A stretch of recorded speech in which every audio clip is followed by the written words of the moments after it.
আজ মিনি ব্লগটা শুরু করলাম আমার বাবাইয়ের একটু খুনসুটি দিয়ে। তো দেখো কোনো একটা জিনিস চাইছিল, তো বারণ করছিলাম বলেই এই দুষ্টমিগুলো করছিল।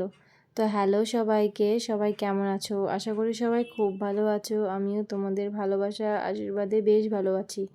জানো তো বন্ধুরা, এই ছোট্ট ছোট্ট মোমেন্টগুলো, ক্যাপচারগুলো আর এইগুলোকে নিয়েই একটা মিনি ব্লগ বানানো আমার কিন্তু বেশ ভালোই লাগে। অনেকটা ব্যস্ততার মাঝেও রোজ যদিও দিতে পারছি না, এখন আগে যেহেতু রোজ দিতাম এখন আর পারছি না, কিন্তু তাও ভালো লাগে তোমাদের ভালোবাসা পাচ্ছি বলে। তারপরে দেখো বর্মশাই নিয়ে এসেছিলো গাছ নিয়ে এসেছিলো, গাঁদা ফুলের গাছ।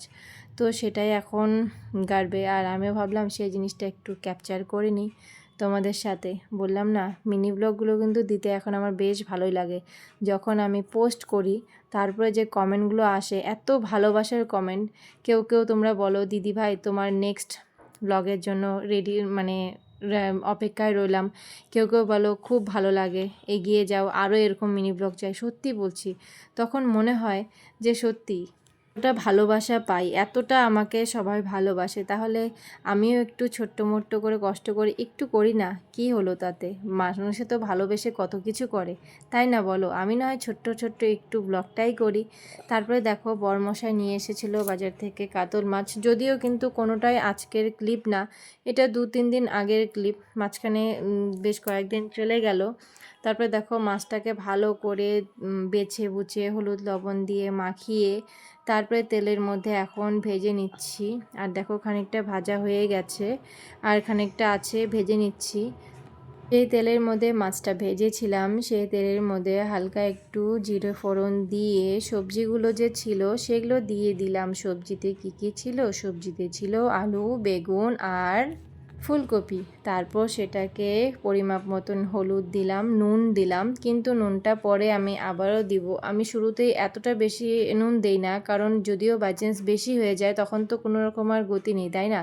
কিন্তু কম হয়ে, মানে কম থাকলে সেটাকে আমি আবার ঠিক করতে পারবো, কিন্তু বেশি হয়ে গেলে তো ঠিক করতে পারবো না। তো দেখো আর এদিকে আমার মশলাটাও রেডি।